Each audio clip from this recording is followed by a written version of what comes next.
It's okay. It's okay. We've accepted it. We've got to accept the failures in order to grow. Yeah, there we go. And, I miss casting with you, Betty. It's always bringing me up when I'm feeling down. Chronicler would never do that. It's okay. You're with the Wolf would do, though. Yeah, That's great. He's definitely my source. I love that of Chronicler's just catching shots. He's just at home. Yeah, I know he's watching with his ale right now. And he's just like, hey! Yeah. That's why it's immediately you just you default to it's Chronicler's fault. Kana's Ambessa. Domestically, this was one of his go-to favorites. He has a lot of carry performances on the champion. And in particular, I was going to say the Vi Ambessa was something that was kind of taking the world by storm. It was a duo that had great backline access. A lot of the times you would just take it away because you'd see something like the Vi first pick and then the other team would take the Ambessa away just because of how strong she was in isolation. So it can be quite difficult on the red side to be able to get both champs, but with the priority on the Rumble, KC can lock that one in. Kai'Sa is then usually the follow-up AD carry to synergize with the dive potential on KC's side. I kind of like the Skarner. Of course, Skarner has been nerfed a bunch moving into this. I think a lot of people thought that Skarner was going to be just kind of ignored for forever. I know right now in solo queue his win rate or pick rate is like in the dumpster entirely. But here, it is still something that's pretty high value. We saw Peanut find some success on it yesterday as the Ezreal is going to be the lock-in here. Kai'Sa then pretty comfortably going to be picked into it. I know that there's a lot of talk about the Ezreal versus Kai'Sa situation. Yeah. I feel like the lane is kind of fine, and it's about what happens outside of it as we get to mid and late game, where you do start to see the benefits of both champs. I think both of them trying to do very different things. Very much agree. And I think, in particular, the comp from KC, we talked about how it's good at dive. The backline threat onto Ezreal, I mean, it's one of the champions that you really want that lockdown for. So, Doggo, he's going to have his work cut out for him as this top side is going to be looking to lock him down. The Yone ban, we talked a little bit about that earlier. I think Tristana would make a lot of sense. We'll see if KC have done their research, given that Honku is no stranger to these AD mids. With the Ahri being taken away from Vladdy, I don't think it's actually one of his comfort picks, personally. He did have a bit of a rough performance on it yesterday after falling behind early, but it's going to be removed from him. Usually he's very well known for his Victor in particular. You saw Team Liquid consistently banning that champion away from him, but I will say that based on the domestic series, it's not something he'll default to early. He may very well save it for later on into the series, and we'll see what direction they go. I also feel like Victor is a really good later in Fearless type pick because he kind of fits into a whole bunch of different compositions. Whereas an Ahri pairs with Vi pretty well. 100%. We could say Vi Ahri has certainly been one of the more popular duos as far as jungle and mid lane. Aurora, another champion that can work alongside the punchy lady. I don't like Aurora anymore, Atlas. I just don't. You don't? I think the nerf made it even worse, but I think that her conditions for success are so finite. I think she's relatively short range in terms of her burst combo. And against this composition, where already you can see CFO looking for a very front-to-back style of comp, I think that unless she's able to find flanks, it's very difficult for her impact to really be seen in the in games. And they're even taking the Victor away from Vladdy as well. And that's the point about Fearless, right? Like, this is... You might think, oh yeah, but he's already picked his mid laner. This means that they're protected in game 2 for that one. And it also really doubles down on what you were talking about. Now, of course, a heck of a lot of magic damage coming out from CFO. We'll see whether that is going to bite them. Of course, Merc Tread's value going to be through the roof. Oh, yeah. As Kaiwing thinking what he wants to pick up here. Leona would be very standard. Such a traditional front to back. You know, great scaling, great front line, solid engage, good follow-up. It's just a very well-rounded comp that it is a beautiful Skarner comp as well. It certainly is. Like, there's so many ways for you to easily follow up on his engages. Meanwhile, KC, I would say that their composition is a little bit harder to execute, especially when you think about priority, right? So in the early game, Rumble, a champion that even after the repeated nerfs we've seen can still easily get priority in this matchup. Victor into Aurora. Aurora may very well be able to get pushed early, but the moment Victor gets his upgrade, he's immediately going to start getting priority in that lane as well. And Ezreal into Leona, I think that this is a bot lane duo that can be lethal. Especially given that Kai'Sa doesn't have the strongest wave clear in the early levels, and how aggressive Ezreal can be depending on how willing you are. Remember, Doggo, no stranger to the international stage. We've seen how confident he can play, especially when he came in as a sub in his debut international performance and just took the world by storm. Yeah, this guy subbed for Uzi and looked amazing. And that just shows shows that you've got a fair bit of confidence. Let's just say that. So I'm looking forward to seeing how this one's going to go. Both of the teams with very, very different ideas as far as how to play out the game, right? Like, definitely so much dive on the KC side. CFO looking to play cool, calm, and collected, but with some laning prowess up and available.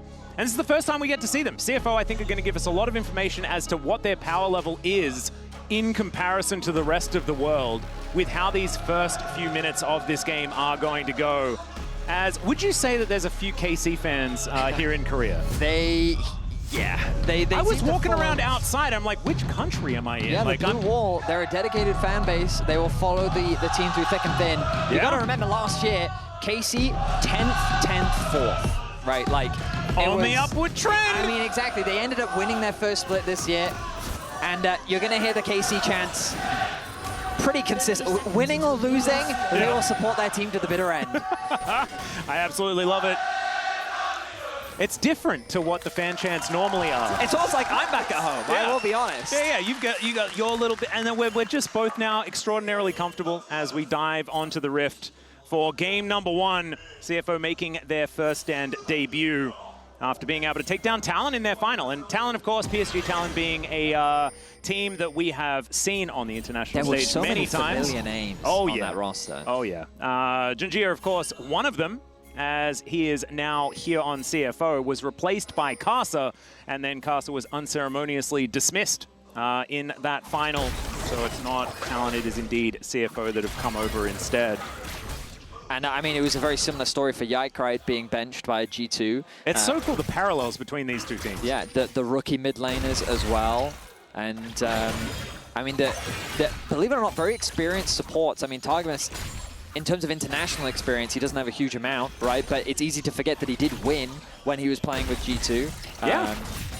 And of course, he did struggle a lot, but since being reunited with Kalist, it really feels like that he's found his footing and his form, and they've become a very reliable bot lane in EU. So I think a lot of people are excited to see this fresh blood. Obviously, it was a bit of a disappointment as nice engage comes through onto Kaiwing, but no follow-up, of course, no level 2.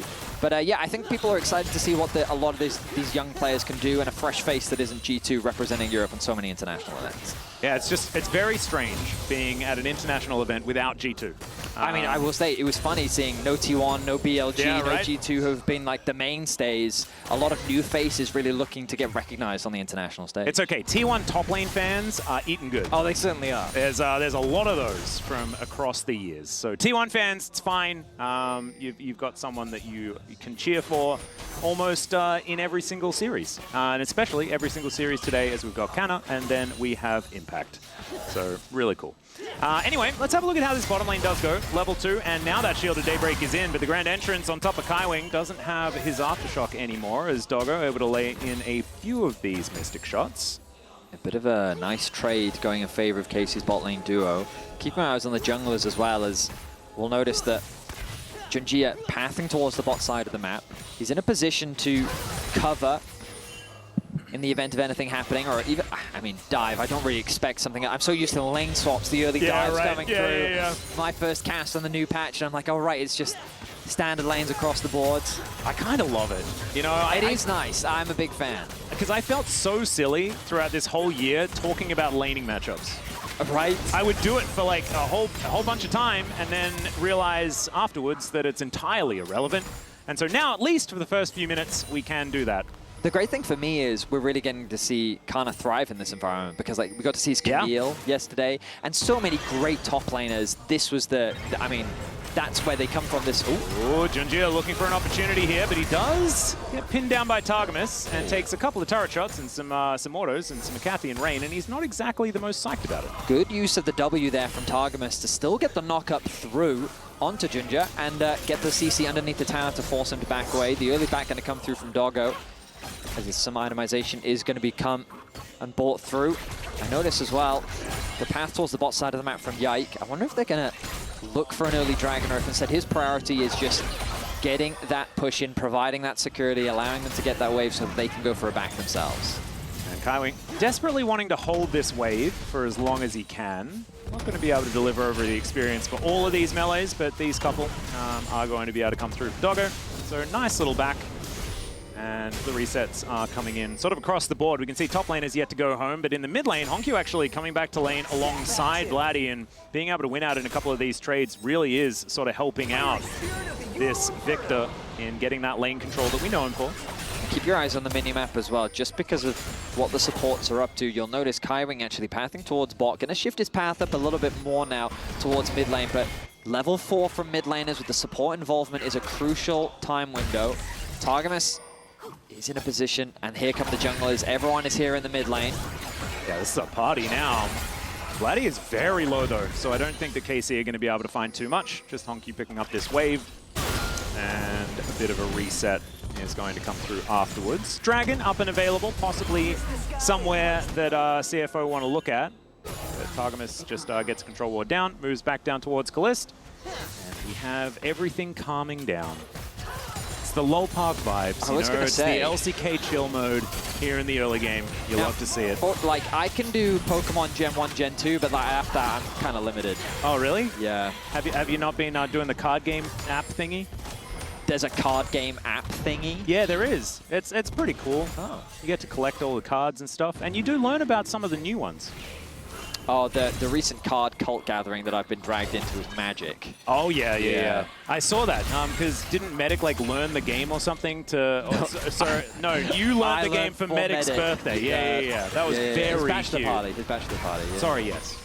But I'll get something right. But it's very addictive. I have to be very cautious. Are you a mono red player? No. I only know that because LS used to talk about it. I know that's an aggressive... I just like to annoy people, so every move that I make is basically determined to wind people up. Now, Grubs have spawned, and it looks like both teams are set on contesting this. Yeah.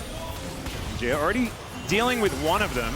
As we can see, Kaiwing looking for an opportunity. He is itching to press that Zenith Blade button. A couple of those grubs go over, though, and it looks like CFO going to be able to get all of them. One smite did come through from Yike, so he ended up stealing one away. So it's a 1-for-1, and it will be an advantage gained overall for CFO. But you know, CFO, they're a team that loves to fight. And if Junja's in the area, the team is very keen and ready to follow on his initiations, whether that be from Kaiwing or him making the plays himself. Now, you can see that KC was in a position, but they respected the opposition and decided it wasn't worth getting that down and dirty this early into the game. Yeah, it actually feels like CFO as well are playing far more reserved than I was expecting. Yeah. After what we saw from them, especially in their final, with things not necessarily going super well in the early game, but they just get it together when it comes to later stages. Right now, it seems pretty together just in general. And they have a composition that is very, very happy to go the distance, I would say. I agree.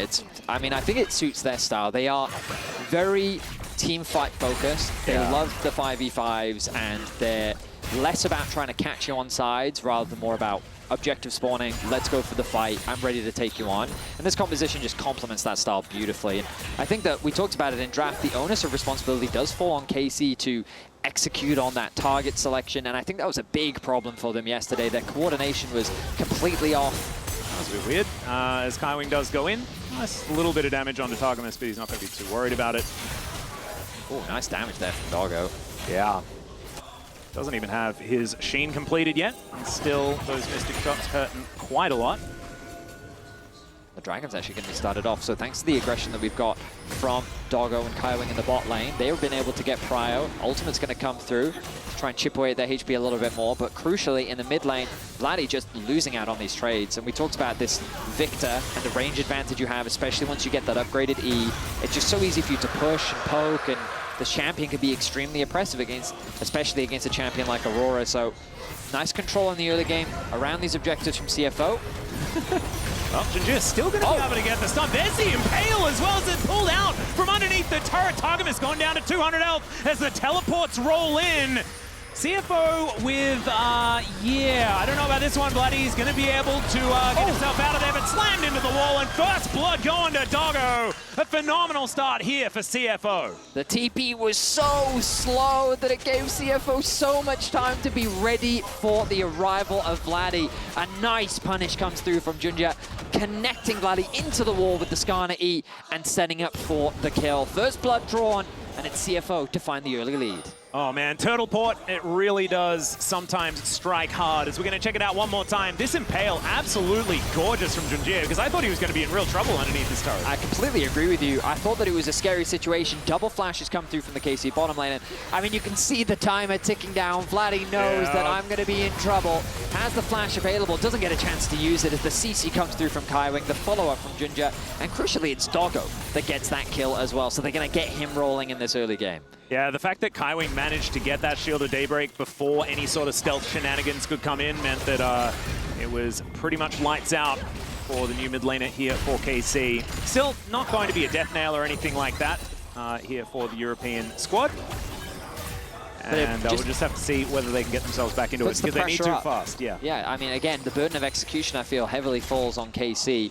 CFO have such a straightforward front-to-back composition. You play around the Skarner and the Leona, you use them as a wall, and you can chip away at them with the poke that you have available. The Victor E, the Ezreal Qs, as long as they're connecting, then it's going to be harder and harder for KC to approach these neutral objectives. Look at Doggo. Just arcane shifting forward. There's going to be a slow from that the Solar Flare, and Doggo just able to get a bunch of damage in response. But when you arcane shift forward like that, it does hurt my brain, you know, because he was so incredibly confident that everything was going to be fine. He didn't even have a ward in the brush.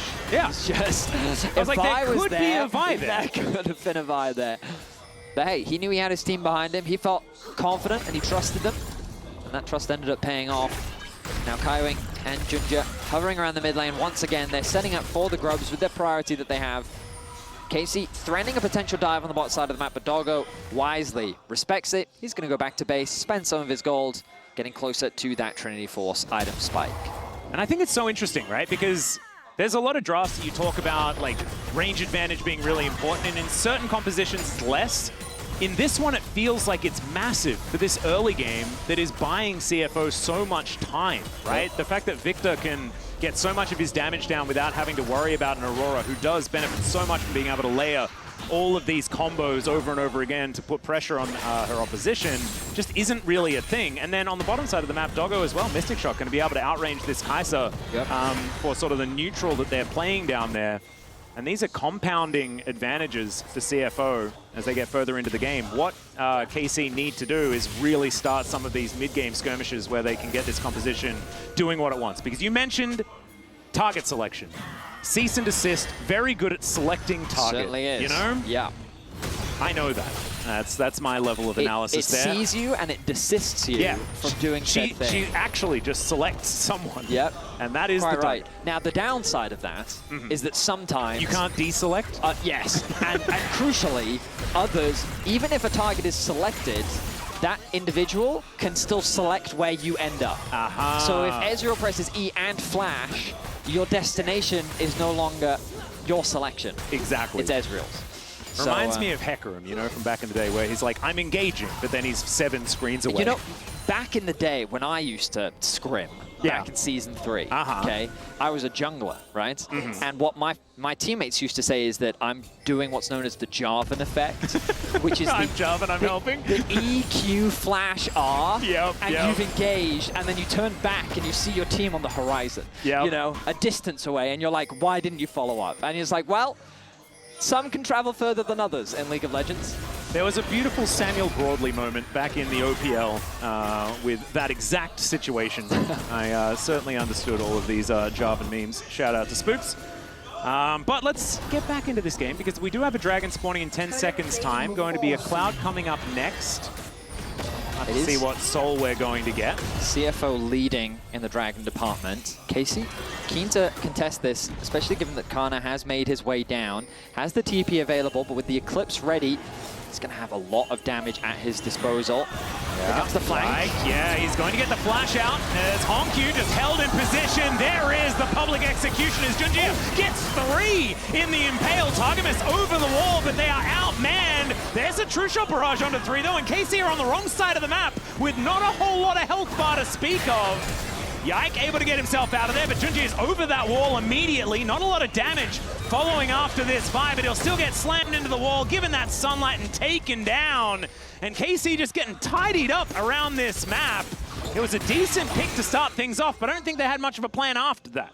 I mean, the combo from Junja and Rest was just devastating. Getting a 3-man impale, keeping them on the red carpet to just chip away at their HP, completely turn the tides in CFO's favor. Kaiwing looking for even more here as Doggo raining the damage down. There's another kill for this Ezreal. Kaiwing looking to make his way out as now it's Canna's turn to teleport in. Kaiwing should be a sitting duck, but does manage to get the CC.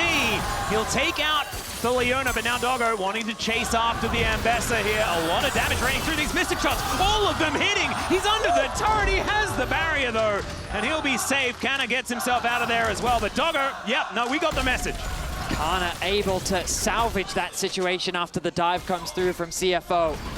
A lot of trading back and forth. The Dragon did end up going down to CFO, but let's look back at this as Yike goes over the wall. The target is locked in as Honkyu gets CC'd. The chain CC from the Ambessa combo is good, but look at this impale.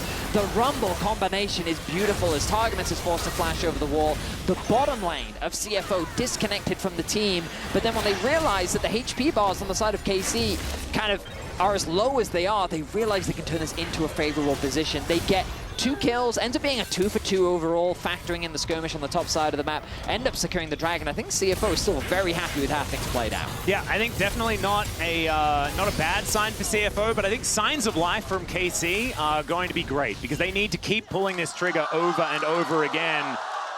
As we can see, I imagine there's a lot of mixed emotions in our crowd here in LoL Park right now. You gotta remember that with this fan base, they are blindingly loyal, okay? There is always a positive to take away from every situation.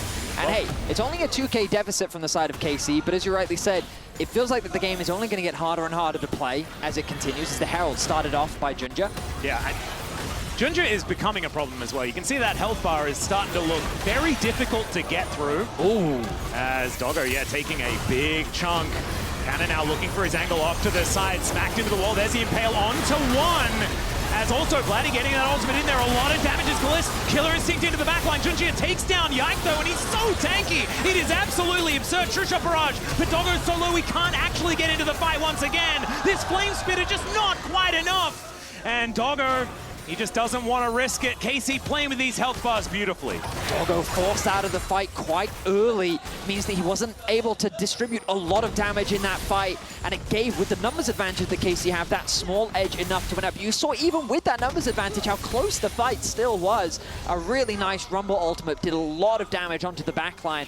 And again, in terms of the actual execution, things just didn't quite go the way that CFO wanted. Still, the Herald alive, the kills have been equalized, the gold still in favor of CFO. Yep, speaking of gold, you can see the MasterCard lane economy snapshot letting us know that CFO is still feeling very comfortable outside of Kana having a good time on that top side. Let's have a look at this fight one more time though. As Junjia, I think this being a single man ulti was a big difference maker in this fight. It certainly was. Yike dropped very early, but look at Doggo in this situation. Not really able to contribute a lot to the fight. Does get the ultimate down onto Kalist, but Kalist is free hitting onto these members of CFO, which just really was that turning point. Vladdy also doing a good job of zoning the remaining members away, but the Herald will still go down in favor of CFO. In terms of the objectives, they have just been dominating throughout this game. Yeah, and I was looking for the eye. I was going down, checking out the summoner spells and stuff like that to see where the eye was going to be at, and couldn't find it. And that was because, yeah, like you say, the Herald not even picked up at all. And so now, finally, it is going to go over to Junjia. So that means that this mid-outer turret could be going down, but they could also throw it here towards the top side. As you can see, Honkyu with his little Voidlings having a pretty good time just wailing on this one. And with the fact that it's like they've just had a monopoly on all of these objectives all over the map. 5 grubs going over to CFO. And this is the team that's very happy to go late. If we remember, Skywing throws his umbrella towards Kalist, but isn't going to be able to find any joy. But every time he is in range for a Zenith Blade, he will press that button. He certainly will.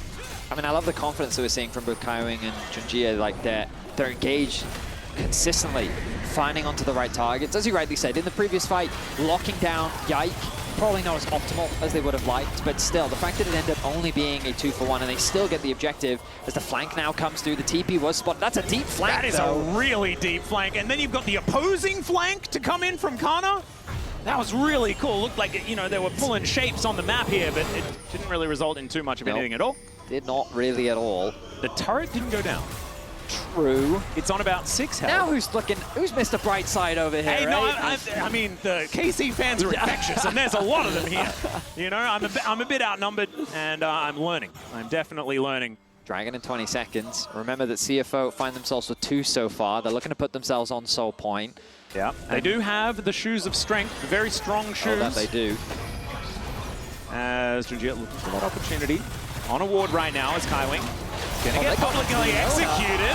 Okay, they dive in, they take her down immediately. Junji crashing them against the wall. Kana going to be getting himself out of there as now Rest deciding that perhaps that wasn't the teleport angle he was looking for. A cease and desist on top of the Rumble. He flashes out of there, but the double knockup from Targamas is massive.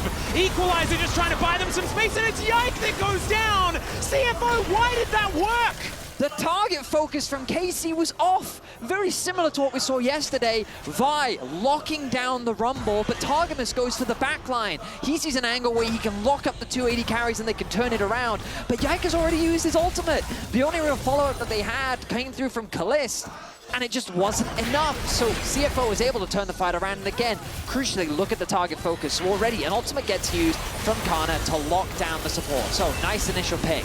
We then see the rest of the fight as Yike is looking for a flank angle, Rest is forced to disengage, and look at how Yike goes on to Rest. Meanwhile, Targamas goes on to both Doggo and Honkyu, and the idea is good, but that Rumble ult to immediately dissuade them means that Yike is now way too deep, because the rest of his team have kind of fixated on a different target. Meanwhile, the Dragon goes down in CFO's favor, and it's just another advantage game for CFO. That's Infernal Soul Point that they have now as well. Infernal Soul for this incredibly tanky composition. I say tanky composition because it has Skana and Leona. Yep. They're basically the only ones, but that's all you really need. How do you ever kill Junji in this game if, you know, he keeps up this level of advantage, and he's going to do damage. Like, that mediates the nerf. You know, the Q damage is going to be absolutely fine. Don't you worry. I mean, this is the thing, right? Well, it's an interesting discussion when it comes to nerfs around champions, right? Because and you can do that now because we're in a pause. Yeah, you can exactly. That's exactly why I'm going. It's beautiful. I learned from the best. I mean, I learned from the best. And you are in the seat. Seamless transitions. You know what I mean? Yeah, gorgeous. So when it comes to champions, we know that pro players,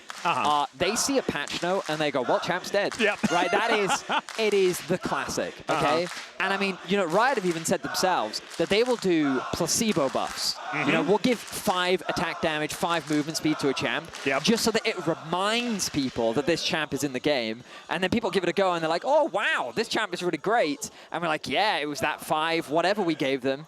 And I think that when you see Skana getting these nerfs, people immediately go, oh, champ's dead. But you got to remember that the base kit of the champ is still just very strong. Yeah, some Q damage is not going to stop him driving you into a wall, stopping you from doing anything forever, and then you're dead. And so far, we've seen Junji land a 3-man impale, a 2-man impale. He is just, I don't know how to say this without sounding inappropriate, but he has successfully prevented KC members from moving due to the excessive crowd control that has been implemented once they have made contact with the wall. You used a lot of really cool words in that sentence. That was a fun sentence. It was just better than saying they got rammed into a wall, you know what I mean? Yeah. I mean, that particular way of CCing someone has been explained in more explicit terms. Quite right. You can talk to Ejim about that one. Okay. We accidentally put it on the broadcast. It was a long time ago, and we're not going to say it again. For those who are former OPL fans, you may remember, and I am not going to repeat. Now, when we have more information, we will, of course, share it with you. Yeah, we haven't actually been caught up with too much of what's happened here, but I imagine that we will be getting back in as soon as possible. Might I just say, in fact, I can see some stuff happening before on the screen. Before we get there, but this arena is absolutely lovely. It's gorgeous, isn't it? It's a beautiful place to be. Oh. I really enjoy the atmosphere, and it's a really nice arena. So I know you did nothing. No, I didn't. You praise. And in fact, Papa is part of the reason why we have an English broadcast that's here in the arena. That's awesome. So we can thank Papa Smithy, but that's still not. That's still but thank you, Atlas, for bringing us the joy that you always do whenever you jump onto the caster desk. Betty. Now, admittedly, EU is quite stressed at the moment, so they're going to need some of that joy almost immediately because the game is slipping away from KC. And as a reminder, this is a really important game for KC, especially given that their games do not get any easier. Yeah, Callista, he had full health a little while ago, and Doggo saw to that. Great arcane shift, but he still gets knocked up. Callista gets into that back line, but the Equalizer still just being annoying in this fight. Targum is going to be the first to go down, and Kana, he's going to try and dash his way out, but of course, he's smacked into the wall and taken down. Shut down here for Honkyu as well, whose Victor is just been quietly doing a bajillion damage in so many of these fights. Now moving down towards this bottom side of the map here as CFO. They don't have a dragon to take or anything like that, but there is the voracious Otacon. We've been getting a lot of Ruinuses. I actually was looking forward to my first Ruinous Otacon, and we don't get it. It's just going to be the voracious version. And we are going to get the GAs. The way I like to break them up, if you've got Rod of Ages, Otacon, and you've got GA Otacon. I see. And this is the GA that we've got. I really want Rod of Ages, man. Yeah, I mean, hopefully. I mean, it's a long day still. That is true. That is true. Based on how this game is going, I know that a lot of EU is hoping that this goes all the way. As we see good target focus here. Doggo is the target that they look to lock down. It seems he's out of position initially. The CC is good, but look at the Rumble ultimate is so good from Rest. And the follow-up damage just isn't quite there after Doggo also commits the flash. And this is the problem that KC find themselves. They're really good in terms of their composition at locking down a single target. But if you don't kill that target quickly enough, the rest of the group is going to rejoin with their team, and in the front to back, it's way easier for CFO to execute. And I think we saw this very similarly yesterday with Team Liquid. When you draft these very traditional, easy to execute front to back compositions, it takes a lot of the burden of responsibility away, and I think CFO is really benefiting from that. Yeah, we've actually seen this in international competition throughout the years, right? If it's your first game, if nerves are a factor, scaling is the way, right? You put that pressure on your opposition to make things happen, and otherwise you just try and play for neutral. Just try and keep things as even as possible. As we found a pick towards his top side, Rest getting taken down low, but he does, of course, have the Otacon buff. That is going to take one of those recoveries away and does give some money over. But Vladdy, he's real dead. That's actual dead. And so that 1-for-1 is not going to be a 1-for-1 at all. I'm impressed that every single pick that KC finds, CFO find a way to trade it back. Yeah. That consistently throughout this game, it's always 1-to-1. Yeah, it's just so quick. They're able to avenge their top laner. And while KC have set their sights... Can they do it again? And do they even have to? Because now it could be Callista's in trouble. Public execution just to get Kana out of there. Callista's gonna have to use that cleanse and the flash in order to escape, and I don't think it's gonna be enough. Doggo, arcane shift forward, cheeky auto attack, and that is a dead Kai'Sa. And CFO are really starting to run away with this game now. I mean, from start to finish, I think they've played this composition to perfection. They had the pushing lanes, they leveraged their prio.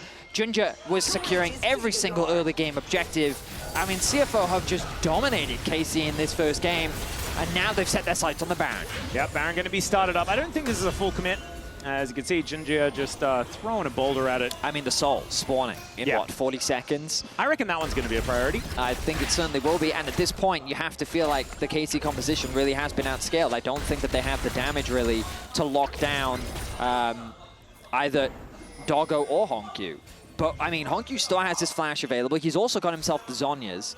The barrier is available. No flash for Doggo, but even then, even if you kill him, I feel like at this point, Ginger and Rest have enough damage between the two of them. This is the problem. It's a 3-threat comp, and all of the threats scale incredibly well. Maybe not necessarily the Rumble as much, but Rest has been playing it exceptionally as, okay, they don't land the Solar Flare, but there's another two-man impale from Junjia, and look at it, he hasn't even lost health. It is absurd, kind of trying to dash around the fight, but he dashes to the Death Chamber instead. And yike, he's running the wrong direction, and he's not going to be getting out of this one. Once again, Doggo just hops over, Mystic Shot for the kill, and he's now 5-0-4. He'll have an Infernal Soul in hand. They can take a Baron if they like, but they could also just take 50 gold from a Nexus, I think. I mean, KC have just melted. Look at the, I mean, the engage from Kaiwing falls apart completely, but it doesn't matter. I mean, I love how Ginger brings it back as well into the Ezreal ultimate on top of the Rumble ultimate. It's just, we talked about range earlier. look at the range. Yeah, it's not fair at like, all. It's not fair whatsoever. KC, they're just getting systematically torn apart. CFO playing with nothing but confidence. And, I mean, they're looking to take this first game of this best of 3. It's looking clean. You can understand why there's excitement here. As Driver as well, I love the energy. These two top laners, interchangeable, but they vibe so well together. It's not like a competition between the two. It's just that they're both on the team, and they're used in different ways. Absolutely beautiful use of substitution. Yeah, you know, I mean, you, especially as a long-time LCK commentator, have seen these multi-man rosters kind of prove to not be that effective. But in this format, where specific champions get removed, you can really start to see how different playstyles can offer a lot of value. Yeah. No, I actually think that it's going to get more and more valuable. I also think that coaches are going to be more and more important moving forward. Understanding exactly what combos are available as you get to a Game 5 is a massive task with all of the champions that will be removed by that stage. We're talking about things that are sort of around the game as, you know, Barons are being taken and the game is being won here by CFO, because there are not a lot of ways back in here for KC, unfortunately, as Kaiwing finding a little combo here onto Targamas, who's still Rakan, and so eventually gets to press a button or two, and that gets him to safety.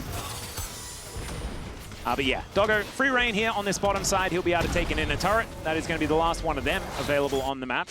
Only inhibitors to go down next as Yike. I mean, you have to do this, right? You have to go for the ultimate deep flank of all time. Try and find the angle. Who his target's going to be, I have no idea. Yeah, look at the positioning of Doggo right now as well. Playing comfortably behind his front line. He's even saying, go after Honkyu. It's fine. Target him instead of me. He's got the Zhonya's available, level 16. And just look at the poke. Death Ray has never been named more accurately. As, yeah, Kali's going to be going back to the fountain to mend his wounds. First inhibitor to go down. As Rest chasing after Kana. He was the one that was going for the flank angle this time around as Yike makes his way back to his team. But look at this poke. KC just have nothing to offer back. We mentioned that range before, but when you have this kind of range advantage and then just a massive lead, it's just slow, steady destruction of KC's base. They're just letting the cannon minions do the work for them, and why not now? Rest brings the minion wave into mid. Another tower is going to fall, and KC, I mean, it feels impossible to win a fight at this point anyway, but they're going to have to try and pull the trigger soon. Yeah, or it's decide on what to do in Game 2. Because one more Nexus turret is left up and available. CFO, what an incredible debut here at first stand. As Junjia underneath this turret, just going to pull Yike away. Cease and desist comes through. They do manage to take down the Skarner for the first time. That's looking good. But now Doggo is unleashed. The rest of KC, their Nexus is exposed. Kalis needs to go back to the fountain once again as Targamas looking for that engage into that backline. Rest, though, just melts them. He's a walking barbecue, and yeah, he goes down, but so does KC's Nexus. CFO picking up their first win here in first stand. An impressive performance from CFO as they keep it simple, keep it straightforward. Yeah, man. And a team that was kind of driven by Junja, a player that loves to be aggressive. I mean, he used their prio incredibly well, and they executed to perfection. Absolutely amazing stuff there from CFO. It is time to hear from the desk. Where is the KC Hopium? Bring it to us. That'll be after the break.